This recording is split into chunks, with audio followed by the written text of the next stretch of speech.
Hello, my name is Elaine Denson, and I'm a doctoral student at Marymount University. Thank you for considering my proposal, From Experiential Learning to Transformation, integrating Dewey, Schoen, Kolb, Mesereau, and Edmondson into a framework for developing leadership skills in high school students for the Association for Experiential Education International Conference. For decades, education has followed traditional teacher-centered methods for focusing on the educator as the provider of knowledge while students receive information from lecture memorization and then simply return it. However, traditional methods also often fail to engage students actively in the learning process and lead to a lack of critical thinking skills. Additionally, the development of student leadership is often top-down, with adults frequently making the majority of the decisions rather than the students. Schools provide an ideal context for developing students' leadership skills. However, most leadership opportunities, for example, serving as class president or being the captain of a team, are typically offered to students who demonstrate leadership qualities. Yet participation itself does not help students develop into leaders. As such, while secondary schools have leadership programs, experiential learning projects, advisory programs, and student organizations, there is little research on how students develop leadership thinking rather than simply hold leadership positions. Consequently, leadership programs often focus on the experience itself rather than learning from the experience. My research explores how experiential learning, structured reflection, and psychological safety works together to develop leadership skills in high school students. Leadership development is a process from experience to transformative understanding. The process moves from experience to reflection to understanding to transformative awareness. Within the framework of experiential learning, John Dewey detailed experience as the key to learning. However, he cautioned that experience alone is not enough, that reflective thinking is essential as learning occurs through doing and reflecting. Experience on its own is not enough. Learners must reflect on the action that happened. David Kolb expanded on Dewey's idea by describing learning as a continuous cycle where students reflect, make meaning, and apply their understanding. Later, Donald Schoen also uses reflection during and after experiences. Both forms of reflection require students to make intentional leadership decisions. Later, Jack Mesereau's transformative learning framework utilizes critical reflection to facilitate changes in perspective, bias, and ideas. Each rejects the traditional notion of the passive acquisition of knowledge.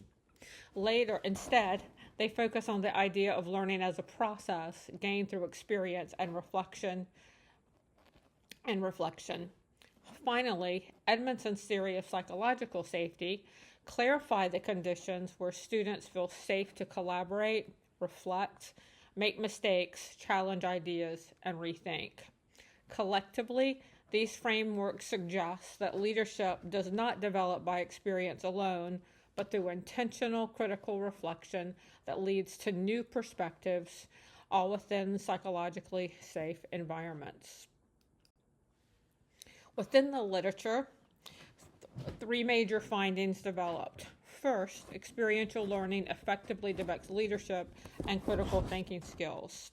Experiential learning improves critical thinking skills through reflection in action, problem solving, collaboration, communication, and connection to theory and practice. Second, structured reflection is necessary for learning and transformative thinking. Structured thinking with prompts, gradual release, and feedback, all in journals, produce critical reflection and integration between practice and learning. And finally, Transformative learning can occur when experiential learning, reflection, and psychological safety work together.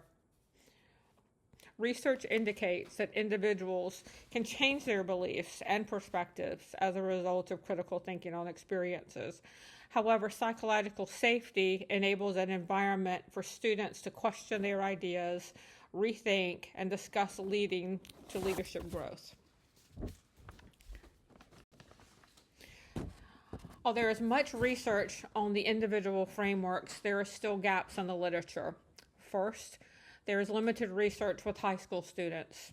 Almost all studies involve college students or business organizations. There is little research has been conducted examining both experiential learning and leadership development.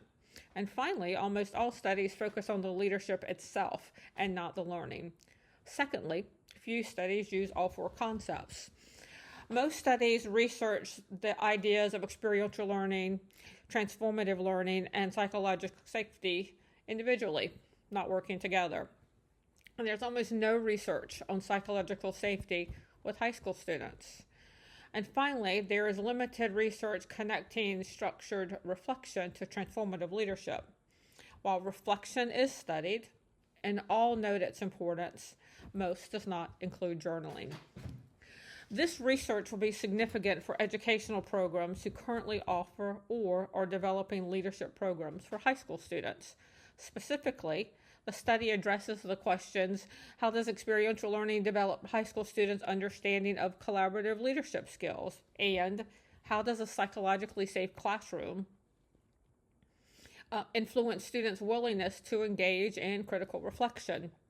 Program directors, curriculum writers, and teachers will be able to use this research to develop a strong program for students that moves beyond traditional methods of receiving information and returning it to a method of engagement through action and reflection and change in building leadership skills.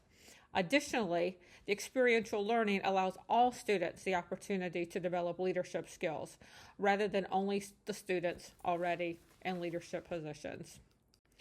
Thank you for your time, and I look forward to seeing you at the conference in November.